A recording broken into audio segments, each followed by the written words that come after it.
Good afternoon, everyone, and thank you for joining us for today's webinar, How Do We Talk About God in a Skeptical Age?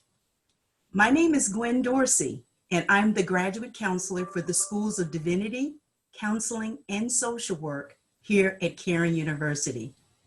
I'm here with my colleague, Dr. Keith Plummer, Dean of the School of Divinity here at Cairn University. And joining us today is a very special guest, Dr. Joshua Chatraw. Dr. Chatraw serves as the Executive Director of the Center for Public Christianity and is the theologian in residence at Holy Trinity Anglican Church in Raleigh, North Carolina. He is the co-author of Apologetics at the Cross and Cultural Engagement and the co-editor of The History of Apologetics, in addition to the release of his recent book, Telling a Better Story, How to Talk About God in a Skeptical Age. Before I turn over the floor to Dr. Plummer to lead us in this afternoon's conversation, I want to draw your attention to the Q&A chat at the bottom of your screen. Throughout this webinar, you are welcome to submit any questions you have to Josh, I'm going to call him Josh or Keith, through the Q&A chat, and we will leave sometime at the end to address as many of your questions as we can. We will also be selecting 2 random participants in today's webinar to receive free copies of Josh's book, graciously provided by Zondervan. We will notify the winners via email after the webinar today. In the follow-up email after today's webinar, we will provide you a link to replay of today's discussion, as well as links to other Cairn webinars like this that we've been hosting throughout the summer that you may enjoy. Thanks again for joining us today. And at this time, I'm going to turn things over to Dr. Plummer. Thank you, Gwen. And let me welcome all of you for your attendance at our webinar today. We're glad that you are here. And I'm looking forward to what we are going to be talking about because of who we're going to be talking about these things with, Josh Chatraw. Josh and I have had some interaction via the web, but this is actually the first time that we are seeing each other and talking to each other. So Josh, it is really, really a pleasure to have you with us. Yeah, I'm happy to be here. Thanks for hosting me. Well, at Cairn, one of the required courses for all of our students, regardless of their major, is apologetics. And we do that because we believe that it's really important for Christian students going out into an increasingly post-Christian world to not only have a firm foundation for why it is that they believe what they do, but to be able to articulate it to others. And I first became aware of your work through the textbook that you co-authored with Mark Allen, Apologetics at the Cross, which is like an introductory apologetics text. Mm-hmm. And it was what I had been looking for in a textbook on apologetics because it was so comprehensive. I was taking things from here and here and here and really appreciated what it is that the two of you did there. And you, after that, though, worked on this second book that we're going to be talking about today, Telling a Better Story, mm-hmm. in which you wanted to provide more of maybe a popular lay-level approach to dealing with issues of evangelism and apologetics in particular. I want to start by reading something that you say in the beginning of the book, mm-hmm. and ask you some questions related to it to get us into what it is that you're trying to accomplish. So here's what you wrote. Opponents of Christianity are no longer simply arguing that it is untrue or illogical, but also that it's dangerously oppressive. Many of the ethical commands of Christianity and the concept of divine judgment fly in the face of the prevailing norms of our culture. These kinds of moral issues are the chief apologetic challenges of our age. More than anything else, they make non-Christians deeply question the beauty and goodness of our faith, Central to our task, then, is learning how to help others see the splendor of God and his purposes by reimagining the world through the Christian story. And here are some questions that maybe some people might have in something of a pushback. And it's just this. Some people get really skittish about the idea of talking about story because by it, they think that that means fiction. So when we talk about the biblical story or the Christian story, if you could unpack more what you mean by that. Mm-hmm. And then there is this idea of reimagining the world through the Christian story. And one of the things that you do very well in the book is talk about the role of the imagination in how it is that we construe the world. So could you just unpack a little, what is the significance of story as we understand Christian faith? Why is story important as we talk about communicating the Christian faith? And what is the role of the imagination as you see it? Yeah, those are good questions that get at some of the methodological kind of heartbeat of the book. And to start off with, I'd say, as Christians, we believe this is the true story. So it's not pitting truth against beauty or against goodness, but it's saying that there's an interconnectedness to those things. And while in the past, apologetics has been laser focused on the truth, which I'm in no way sidelining as unimportant. But what I'm saying is, and the argument I'm making is because culturally,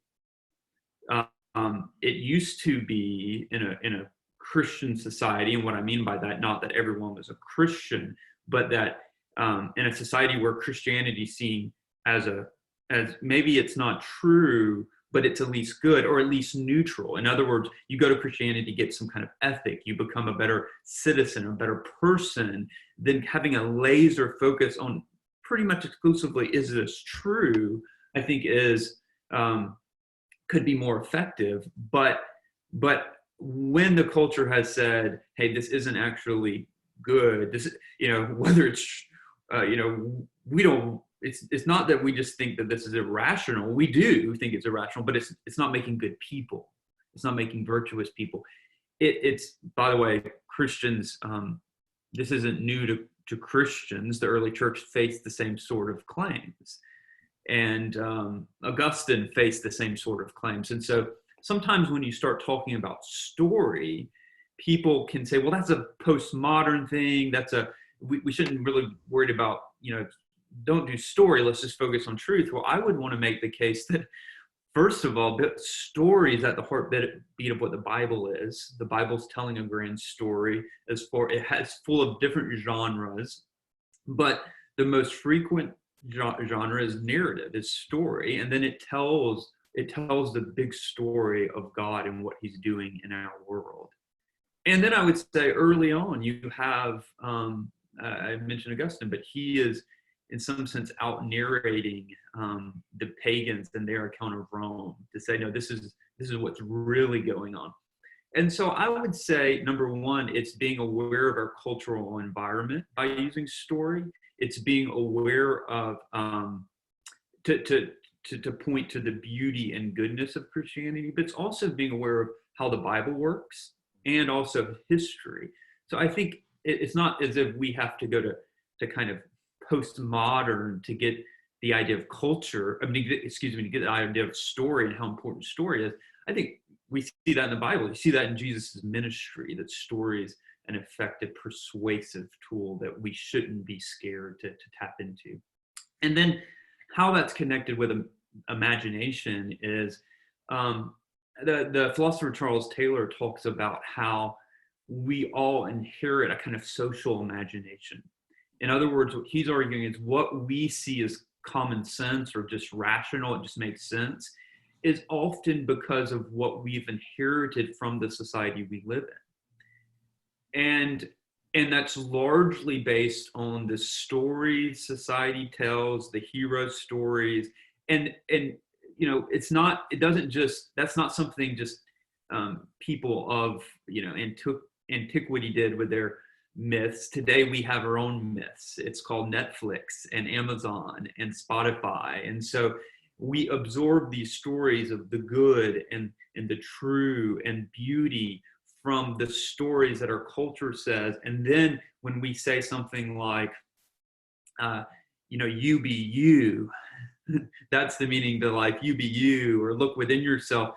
That seems just right. And we make certain assumptions. We don't necessarily reason our way to those assumptions. We've absorbed them.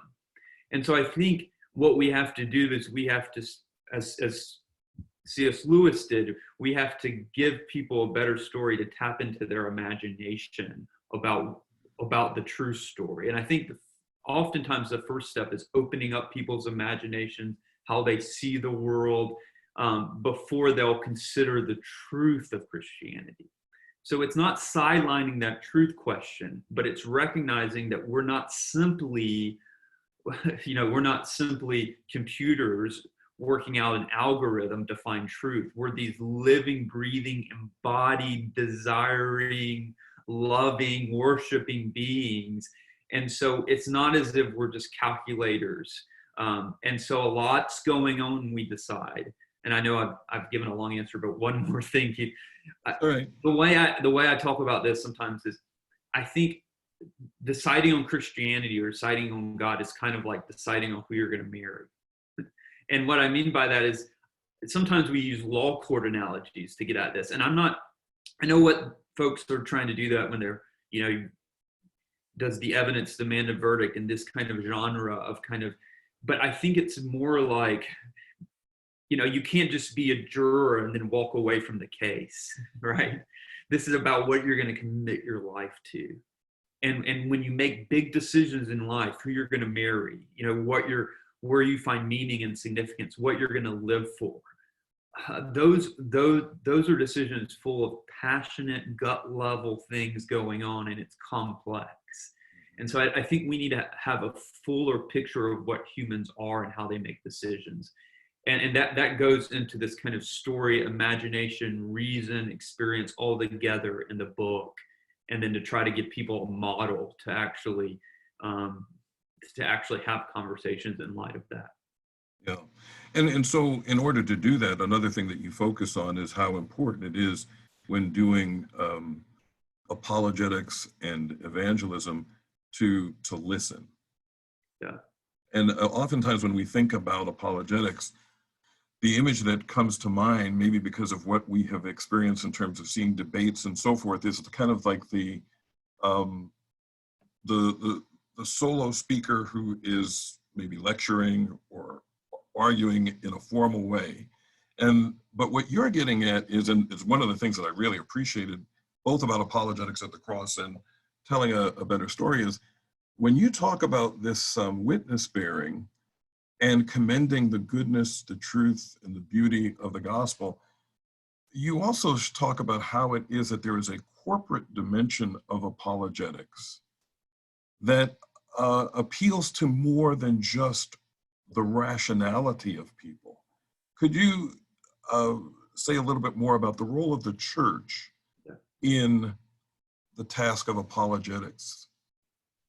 Yeah, and just to further illustrate and set up the question, I had a female student when I was teaching at university, really one of my brightest students, just phenomenal student. And she took my course just as a general course, and friends told her she should, but she was highly skeptical of me and my course. And she said, when I came in, I assumed apologetics was what 19-year-old immature boys do in the dorms late at night when they're arguing. and I can understand that critique. In other words, she saw it as a kind of juvenile activity, a kind of power play. And I think sometimes it can become that.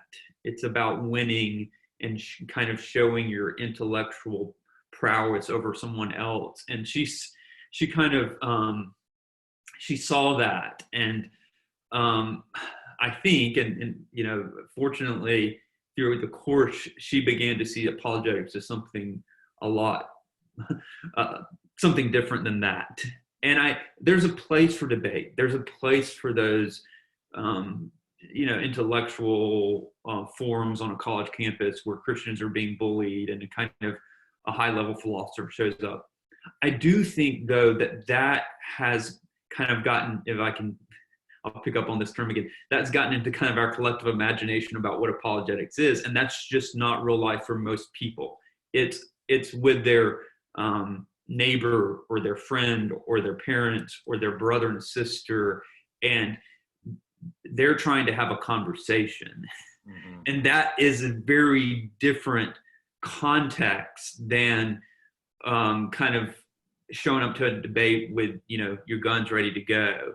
And so there needs to be this pastoral wisdom. And I think with that, and this gets to your point, Keith, with that, we can never divorce those types of conversations from a community who's living out the gospel, who's embodying the gospel. It's one thing for us to say, hey, the gospel actually makes for a better community. The gospel actually leads to a flourishing life, but then, which is key to my arguments, but then what undercuts that argument is when the community of faith isn't leading a life that looks attractive. So many times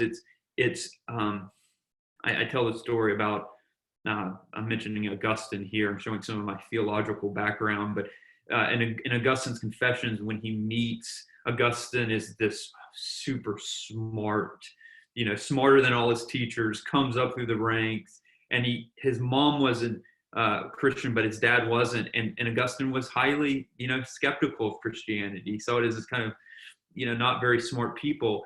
And then he met this figure, this bishop named Ambrose. And Ambrose, it's what Ambrose represented, that he was thoughtful, he was intellectual, but he was also kind. And so, yes, there was some arguments there, but Ambrose was kind to him. And he says that in Confessions. And I think one of the issues for the church is we're saying, hey, the gospel will actually lead to a flourishing life. The gospel will is actually, lead you to true humanism, where you care about human rights and you care about those who are being oppressed, and it gives us motivation to care for others. I think we have the resources to make those types of arguments because those are Christian ideas. But then when the church doesn't embody that, then there's a disconnect, and our argument is quickly undermined. Yeah, you say on that point, local churches should serve as a living and breathing apologetics and embodiment of faith, hope, and love. And then elsewhere, you say one important aspect of an apologetics tone that is often neglected is our communal apologetics as the church, the tone of our lives together as we serve others in word and deed. This is an apologetics that depends as much on being the right type of person as it does on having the right arguments. And when I read that, it made me think of Francis Schaeffer's comments about love being the last or the final apologetic. The love between believers is something that commends the truthfulness of the gospel. As people are listening to what you're saying, I can imagine some people, maybe not people here, but I can imagine some people hear what you're talking about being slightly disappointed because what you're not doing is giving what we oftentimes want is like a script. Mm. So, this objection comes up, you say this. Yeah. They say this, you say this. Now you do give guidance, but really what you're doing is giving more of an overview of how do we engage people in conversations. Yeah. What are some of the things that we need to be mindful of? And so you have a very good section on chapters that help us understand some of the cultural assumptions that people are making that they're not even aware of. And so that when they object to the Christian message, they think they're being just objective, rational, open-minded. But what you do is help us help the people that we speak to become more aware of some of the cultural narratives that are at work in their own minds that lead them to just dismiss the gospel. But central to your book, and I don't want us to get away without talking about this, is an approach that you talk about as the inside out approach. And I wanted you to just kind of unpack that a little and talk about what is it that you mean when you talk about inside and out. Inside what, outside what, and how is thinking about this helpful in terms of us talking to non-Christians about the gospel? Yeah. Yeah, I would say what I'm trying to do with Inside Out is give what I call sometimes a mental scaffolding. In other words, you need a plan. So I'm not suggesting it's all kind of free-willing, you know, but I am saying that I think that there's been approaches to evangelism and apologetics that says, you know, here are four spiritual laws, which, I mean, has been used and can be, you know, the Lord uses these things, but you kind of have a script that you've been taught, the Romans Road, other things. And then there's also apologetic versions of that, where you get them, force them on your track, kind of, and then build your way up. And what I'm suggesting, though, is we need a way to engage them in their story, right? I mean, so if you're trying to force them to kind of to your track, I think that there's a lot of push and pull there, and a lot of times conversations don't go as well. So there's some real practical kind of elements, I think, about how built into this, about how human conversations go and how humans work. Okay. Mm-hmm. And so Inside Out says, okay, as a Christian, we have the gospel, right? And we're to take every thought captive in Christ. We're to live in our own life. We're starting with the gospel, and that's the lens by which we view everything. And at the same time, we're recognizing that that's not this person's narrative. That's not the script that they're living by. So what I want to do is when I get in conversations, I want to start.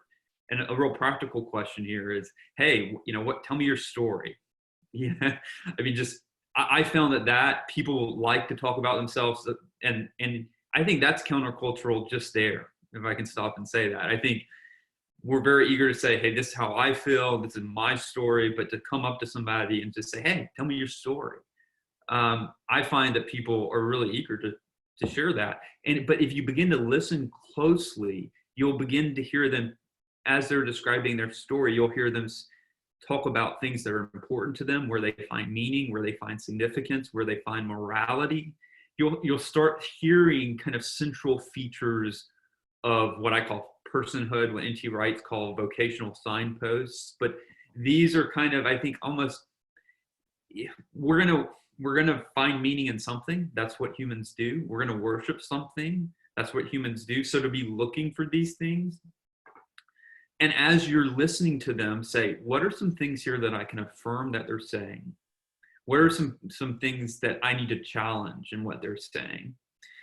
And then what are some things, so again, I'm stepping into kind of their story, and I'm listening and saying, what are some things that aren't coherent? You know, they're saying one thing here, maybe they're saying something like, I think everyone should be free to be them. You be you, you know, and that's the kind of key to life. And at the same time, they have this deep hunger for justice. Well, that's very interesting, because how do we fit those together? On one hand, it's kind of this self-relativism, but on the other hand, they're saying, no, but people need to treat other people this way, this certain way, and we need to fight for justice. Okay, how do those two things go together? And I would suggest there's a lack of coherence there. So these are some of it. So I want to affirm on one hand that they want to pursue justice, but on the other hand, I want to say, hey, does your story actually make sense of that? Can you hold to this kind of self-relativism and hold to these pretty dogmatic assertions about justice or human rights? I don't think you can. And so I want to have this conversation, but not in a way that says you're an idiot, but in a way that, remember, these are oftentimes assumptions. And so I want to help them, come alongside them and say, how do you put these two together? Because I affirm you on this, but I don't know how this fits. And so as you're challenging them, affirming and challenging them, you can begin to say, hey, let me tell you a better story about a God of justice. Let me tell you a better story about love. Let me tell you a better story about morality. Let me tell you about, so what it offers is a way to step into their world, deconstruct some things, at the same time, not treat them with dignity and respect as a human being, and then to say, let me tell you a better story. Why don't you try this on? Because I don't think those stories are going to work because they're not true. And because they're not true, they're going to deal with these anxieties and tensions. And I just want to point those out and say, you should try this on, see how this fits for you. Yeah. Then, and going back to the first question you asked, what can we affirm? What needs to be challenged? There's a biblical basis for this idea that I should expect to find something that I can affirm. We're not just talking about saying, for the sake of being nice or for the sake of making, better relationship. What is the biblical theological basis for expecting, even with non-Christian stories or worldviews, because I think worldviews are just, they are narratives of sorts.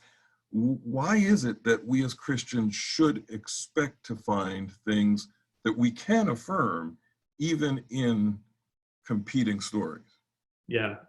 This is good, because it's not just simply, and thanks Keith for doing that. It's not simply a pragmatic kind of, you should do this to make friends and influence people, but first we're made in the image of God, right?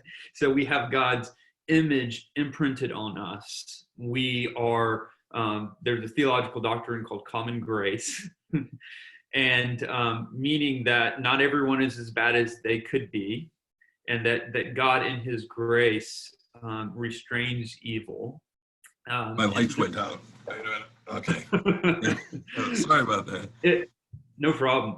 So image of God, common grace. And let me add a third one, and you can add, if I'm missing something here, Keith, feel free to jump in. But the third one I would add in is, and something that sometimes doesn't get as much attention, is what I would actually call middle grace. And I'm borrowing that term from a theologian called by the name of Peter Leithart. But it's really a concept that you see a lot of in theologians, and I think it's this idea that when the gospel is infused in a culture, in other words, when the gospel takes root in a culture, it's going to affect that culture in certain ways, so that even people who don't embrace the gospel will say, yeah, that's true. That not the gospel, but the dignity of all people is good. And we should, love all people, regardless of, tribe or ethnicity or race. Well, that's not a common societal view for all of human history. And so you begin to trace that. I think historically we see that it was particularly the gospel that was infused in Western culture. And of course, it took far too long in certain areas for this to be realized, and we're still working on it, the implications of this as the church and as a society. But historically, you see it's actually the gospel story that infused this teaching into kind of the Western atmosphere. And so what you end up with is you have atheists who affirm the dignity of all human beings, and yet their story doesn't really make sense of that. Right. And so it makes sense within the gospel story, but it doesn't make sense within their atheistic story. And so I think there's this issue of common grace, yes, but middle grace, when the gospel gets infused, special revelation, the Bible gets infused within a culture. The culture then says, no, we're not for that, but then they still want to hang on to certain teachings, even though they don't necessarily know where they got them from. Right. What I like about the inside part, about the inside out approach is I've noticed that Christians, for the most part, I think we're better able to critique non-Christian ways of thinking from a biblical perspective to say, well, that's not good because the Bible says this.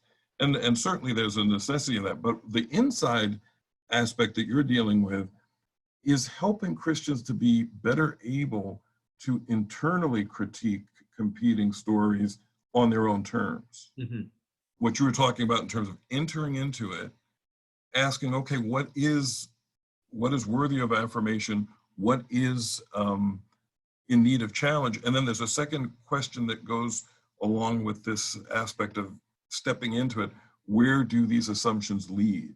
Mm-hmm. What are the logical ends of these things? Because I want to allow time for other people to ask questions, I'm going to speed through some of the other things here, and perhaps if there aren't questions, and if you do have questions that you want to pose to Josh, please make use of the chat, and I will look through them. But the outside aspect of Inside Out is where you're talking about now leading someone to consider how it is that Christianity is a better story. And what are the questions that go along with that portion of the Inside Out approach? Yeah, my brain's going here on what exactly questions I had listed there. You might you might see them right in front of him. You might say, yeah, I'll give it. Where do competing views borrow from the Christian story? Yeah.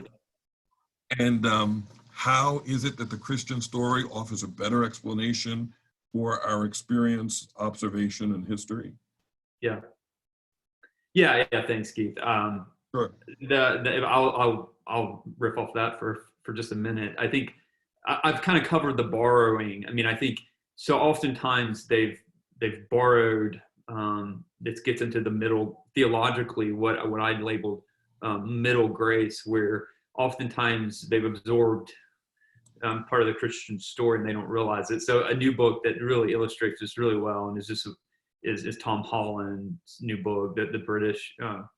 I don't even know if he's actually affirming Christian yet.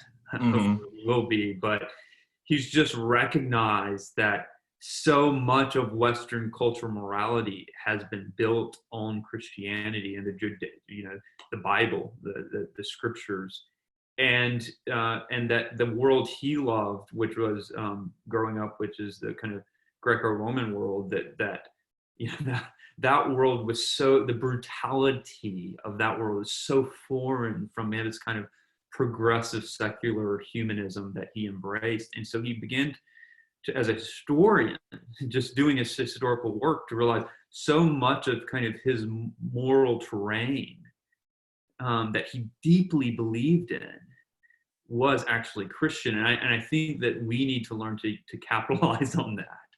And so that's saying, where are they actually borrowing from our story? And I think the other part of it is that question is, you're looking for saying, okay, we have this, what are some common experiences, some common things we affirm?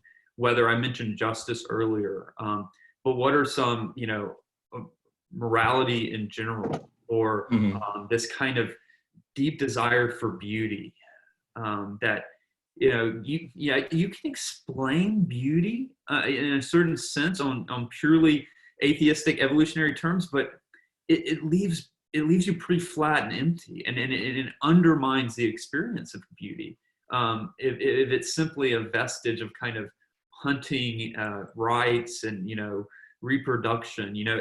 What does that do to beauty? And so we have these common experiences as humans, and I just want to say what story best explains that. But I also think it works with science, and it works with history as well. And so if you take a book like N.T. Wright's book on the resurrection, which is phenomenal scholarship on the resurrection, in some sense what he's doing, he's saying, okay, let's talk about kind of the historical facts, the historical things we see, and what story best makes sense of of the history of the things we know. And I think science as well, you're saying, here's data, but what story makes sense of this world that we see around us? So it's not simply what I call the kind of features of personhood, but it's also our experiences, it's history, it's science, is all kind of, I think, using this kind of what some philosophers call an abductive method to say what story, what kind of theory best explains this data. Good. Well, I just want to list some of the cultural assumptions that you say that we need to be familiar with, and that you kind of lead readers through in terms of thinking through the inside-out approach. Cultural assumption number one, I don't need God or religion.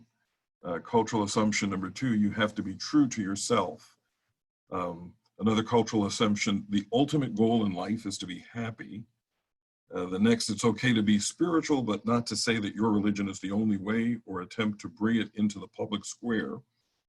And another cultural assumption, we've progressed beyond faith and myths to reason and science. And in each of those chapters, you walk the reader through this inside-out approach in helpful ways. And then in the third part of the book, you deal with some of the common objections that people will raise in response to the faith, the idea that Christianity is oppressive. It has been used in oppressive ways historically.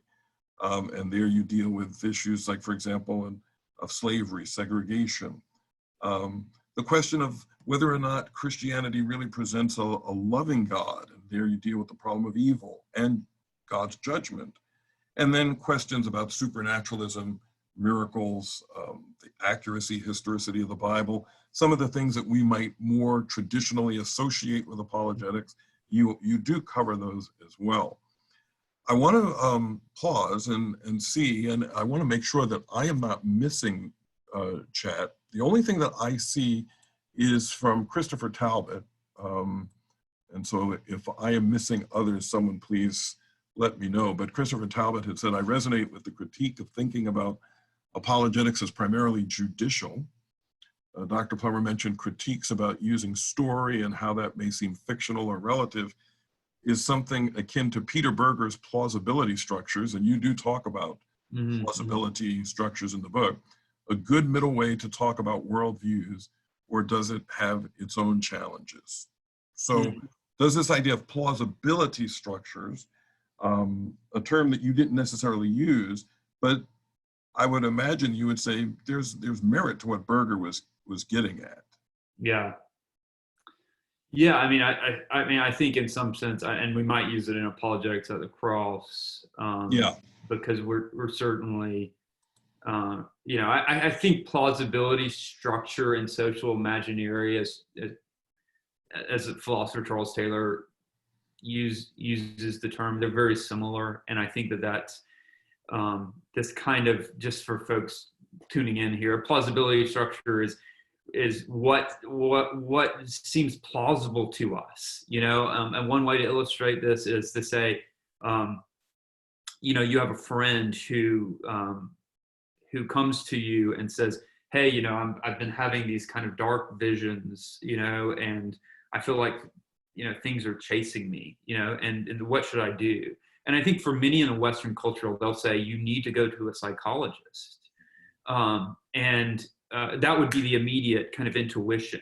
If you went to a more traditional culture, they might say, you need to go to the witch doctor, you need to go to the priest, you're probably, being visited by demons. And by the way, I would say that Christianity makes room for both of those possibilities, because we're embodied physical beings. We're not against science, we're not against medicine, but we also recognize that there is another realm. So I think it's both and as far as possibilities for Christians.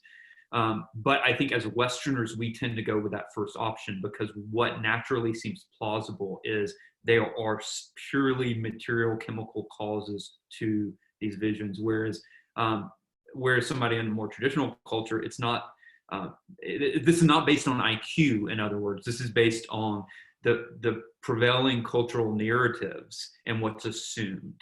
And so I think I'm very much resonate with with that way of looking at the world and how we reason. It doesn't mean that of course, though, it doesn't mean that we've got to help people think through these things. We have to help people reason through these things. So it's not simply saying my plausibility structures versus your plausibility structures, and then I'm going to choose whatever I feel. Okay, that's not what we're doing. But if you don't take into account that these are there and real, these plausibility structures, then I think what you end up with in a conversation is, here are 3 reasons why you're a total idiot.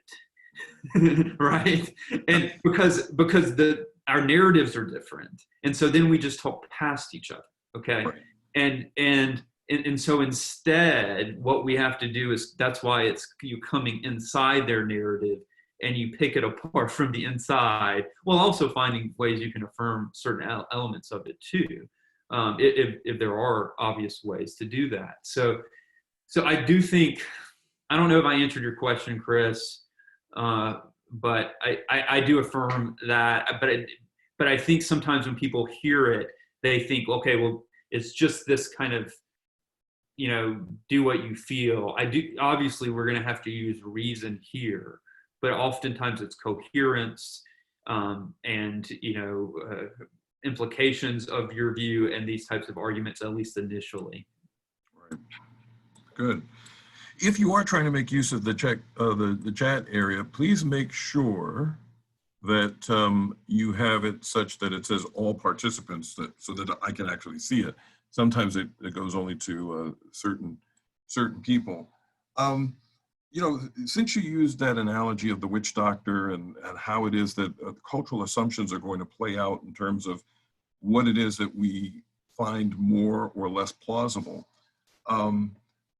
you in the book, you talk about the therapeutic turn, the idea that, I'll read a section. You say, people once assumed that humankind's main problem was that we had turned against the universe's moral fabric and our creator. Today, physical and psychological disorders are the root problem. Sickness has become the dominant description for our modern malaise. The story of good and evil that echoes in the human heart is now buried beneath the language of disorders, antisocial behavior, and cultural conditioning. And then finally, in keeping what you said a few moments ago, the gospel does not imply the abandonment of belief in social and psychological disorders. Sickness is a reality, just not the whole of reality. Yeah. And I found that very helpful, a helpful illustration of how it is in the West. These cultural assumptions that lead to certain interpretations of things have changed so dramatically. If you want to comment on any of that, feel free. Yeah, I think one of the things that I would be doing here and trying to teach is that let's not fall prey to reductionism, right? And I think, let's just be honest. The way we're trained now to have conversations is often MSNBC, CNN, and Fox News. Mm-hmm. And that's, you pick your side and then you never give in to the other side. And so we have this extreme polarizing, right? And what I'm suggesting is, unless you're just wanting to appeal to people who are already convinced, if you're actually wanting to persuade, then finding their kind of what they are saying that's true, or finding even their deepest aspirations, that's the way to persuade. Go after their heart. In other words, what are they really after here? And so that's driving some of what the approach, because I really want to persuade people. I want the Spirit to use, certainly this is the Spirit's work when we're talking about the gospel, but but as Paul does in Acts 17, he's trying to persuade. And so I think just having our antenna out for ways that we are being formed in how we talk, and how we seek to persuade, and not only are a lot of those ways just not Christian with gentleness and respect, as First Peter calls us to, but it's also not effective as far as persuading the unpersuaded. And so looking, and I'm sorry, I've kind of moved away from the point you were making. Oh, that's fine. But if I can just say what Christianity, what the Christian story does is it's not always completely at odds with these other stories. It says it gives them a larger narrative where they're trying to reduce everything to it's only sickness. Right. I'm saying it is in part sickness, but that doesn't tell the whole story. So the Christian story says yes and at times. Right. And I think we see it with science. Like, so all we, scientism, not science, but scientism says all we are is, time and chance and physical parts. Well, we are physical embodied beings. And so, yes, it takes part of this story. And we can say science does so many brilliant things. We're not anti-science, but we're anti-reducing everything to the scientific method as if that can discover all truth. Right. And so they need a bigger story if they're going to have morality, if they're going to have justice and these big, big things that make us human, virtue. Can't be explained simply by scientific method, although we can affirm the scientific method, just not for everything. So what we have to watch out for is a certain reductionism in that we can be guilty of, and at the same time not seeing how the gospel and the gospel story actually kind of captures these other stories and puts them in their right place without completely negating all of them. Well, I think we've got time maybe for two more. And here's a question that I know you address at length in the book, and it's certainly one that is of great cultural significance. Bobby says, we live in a world where if you aren't supportive of LGBT or pro-choice, you are intolerant, closed-minded. How do you use your technique of inside out? Let's take one of those. Let's take the LGBTQ, the idea that Christianity is oppressive. It keeps people from expressing who they really are. And you're intolerant if you don't affirm my identity. Yeah. Well, first of all, I want to say that I think, the kind of this root, the sin that says, I'm going to do it my way. I mean, that's really pride, and that's the heart of all sin. It's saying, I'm going to shake my fist at God and say, I'm going to do it my way. And that's manifested in various different ways. And so so one thing I would want to say to somebody is, there's certain forms of sins that the church has kind of locked in and exclusively focused on as, this is the main one we're going to focus on, while neglecting other things, divorce and remarriage and other things that the church has said, and I think we need to own some of that. In other words, we haven't always handled this well. So I just wanted, and I think to me, that's a pretty easy admission when I'm in this conversation to say, hey, when I'm saying that in this area, you're out of step and you're with God's creational design, I'm recognizing that the church hasn't always communicated that well. And then I want to say that kind of at the heart of this, again, I want to take what I think is at the root of some of the pushback, which I think is what a book called Habits of Heart, Robert Bellah, calls expressive individualism, which says to really the life is about, to flourish in life, you have to cast off what the outside world says and look within yourself. Don't look at the fabric of kind of creation or anything like that. Look inside yourself, and that you define for yourself by your feelings who you are.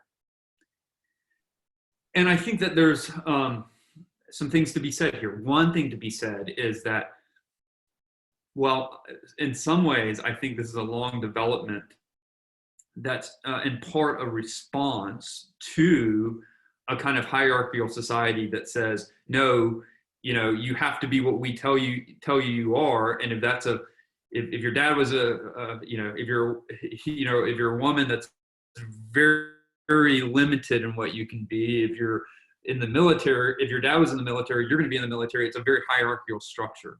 And I think there's this response to that to say, no, we want a free society. People can be what they want to be. And there's part of that I want to affirm as a good thing.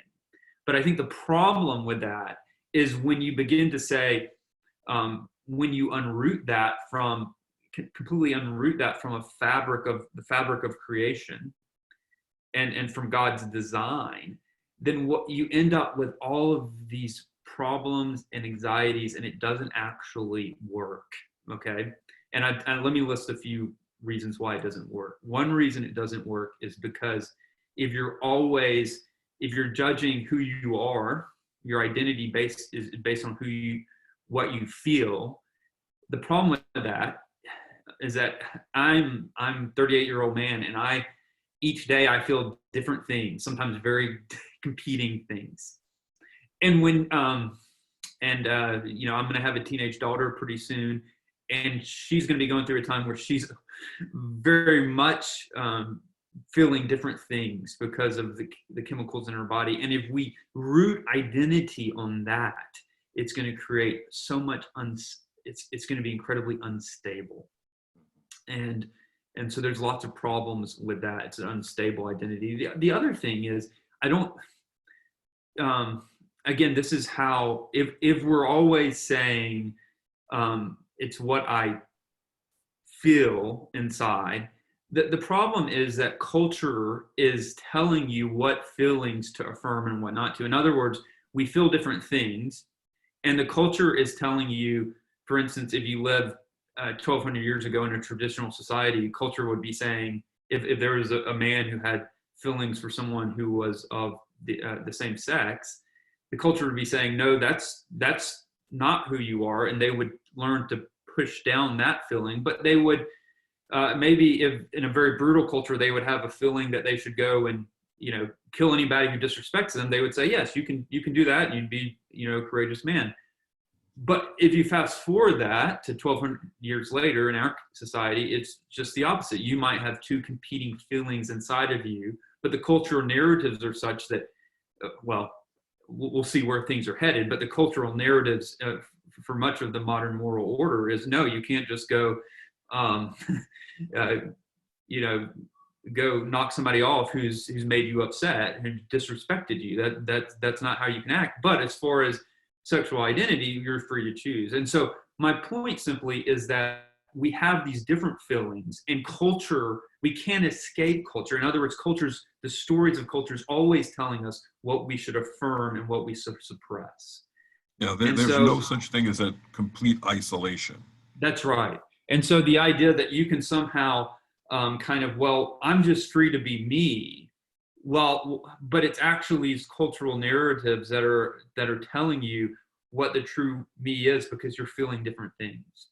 Yes. And then the final thing is, if you're always basing kind of who you are on your feelings, I think that has who you are is going to overlap and spill over into your morality and what's good and what's right. And I think a culture that is simply based on everyone's kind of feelings is going to lead to a lot of chaos for the culture, but it's also going to undermine, I think, flourishing relationships for that person. In other words, flourishing relationships take part when you say, even when things are going bad, and even when things inside of me say, I don't really want to serve this person. Flourishing relationships actually flourish when you stick around. And we see this whether you're a Christian or not with our kids. And in other words, I think we sense this, that we have to at times die to our feelings in order to truly live. And the Christian claim is that this God who created you wants you to delight and be full of joy and live a flourishing life. And in that, he's created not only you, but he's created the world. And at times in the immediate moment, it doesn't feel right. It feels like dying. Mhm. But he actually says, to really live, you put down your fist at him and you follow Christ. And even through the hard times, blessed are those who mourn, is what he says in the Sermon on the Mount. It's actually, another way to translate that is flourishing hard. And it's if you read the Sermon on the Mount, the Beatitudes, this is very countercultural because it's dying to self to actually flourish. But I think we get glimmers of that in our life, for me with my kids and in other areas of life. So that's a big question. So it was a long answer, and I'm prone to that anyway. But that's how I would start trying to navigate some of these things. Thank you. This last one. Okay. And it's not fair to ask because I'm going to ask you to keep it really short. But the question that is here from Phil, and is how do you see Jesus modeling this inside-out approach? Would the woman at the well account be an example of this? Are there others that come to mind? Maybe we don't see all of the logistics, but in terms of this idea of entering into someone else's assumptions and perceptions and then drawing them out, do you see that anywhere that comes to mind with how Jesus interacted with people? Yeah, and of course, I just would want to caveat this. I don't think the way this works is we simply say, what exactly did Jesus do? I mean, Jesus has a lot of advantages over us, and the way theology and methodology works out, it's not just like, let's copy exactly what Jesus did. When you're the second person of the Trinity, you do some things a little differently. But I do make a case for this a bit in the book, with that caveat, having said that. And this is what I see him doing it. When he comes in, in his context, the Pharisees and the scribes, the Jewish leaders, had a certain perception of the kingdom, and they were looking for Rome to kick out. So they were saying they were all about kingdom theology. It's just they had the wrong kingdom theology, right? They wanted the Romans kicked out. They wanted their rule now. They wanted, perhaps military conquest, kind of that type of ruler, that kind of king. And so Jesus is coming in and he's saying, here is the Messiah, here is the kingdom of God. But they have a very different perception of that. And so what he's doing as he begins to tell his parables, as he begins to tell a story, is he's out near, what I would say is out narrating. Am I saying that right? He's giving a narrative account of the true kingdom. He's saying, look, you have this conceptions of the kingdom. Let me tell you a story about what the true kingdom's like. And so rather than simply saying, okay, logically, I'm going to, you've got these wrong assumptions, let me logically point them out. He begins to tell parables and stories to say, hey, you're partly right here, because you're right to look for a Messiah. In other words, there's some things he's affirming here implicitly, but at the same time, he's out narrating them and saying, here's a better vision of the kingdom. And it's countercultural and it's challenging, but I also think it's beautiful. And it's dividing line, right? It doesn't convince everyone, but it does serve as a dividing line where people go away mad. Sometimes they go away confused, but they go away sometimes mad and angry. And then the others embrace the kingdom. And I think that's going to be our experience still. Like, arguments aren't, there's a limit. There's, in any type of apologetic you use, there's a certain limitation on arguments. And it's the Holy Spirit is going to work. And some people are going to walk away, like the rich young ruler, but maybe it'll be the second or third time. And who knows what happened with the rich young ruler. I think that'll be some of our experiences today. So I think you see it in Jesus.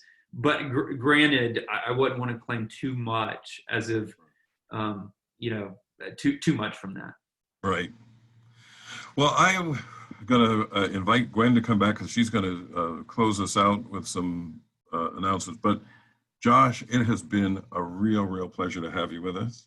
Thank you so much for taking the time to be with us. And personally, it's just a real pleasure to say thank you, somewhat face to face. For your writing, which I have profited from personally, and I have used and continue to use with my classes. And I'm just really grateful for your service to the church, and pray that you will continue. So thanks so much. Thanks, Keith. I think you might be muted, Gwen. Thank you. Thank you, Josh and Keith, for a very informative discussion. That was great. Thank you. We are so grateful that you were able to be a part of today's webinar. We'll be sending you a link of today's discussion in a follow-up email, and we encourage you to share it with anyone you know who may enjoy it. In case you haven't heard, Karen is launching a new set of fully online undergraduate programs starting this fall. Karen Online will offer programs in Bible, business, and psychology, among others, and is the same Christ-centered education you've come to associate with Karen University. If you know someone who would benefit from a Christ-centered, affordable online learning environment this fall, encourage them to visit karen.edu/KarenOnline to learn more or apply today. We are also currently enrolling for Karen's graduate programs for this fall semester, starting August the 31st.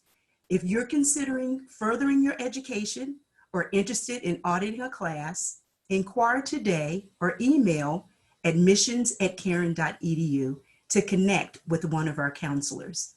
We hope that this time has been helpful for you. Keep an eye out for the replay link, and we will be announcing additional events like this through the School of Divinity soon. Thanks again, and have a great rest of your day. Bye all.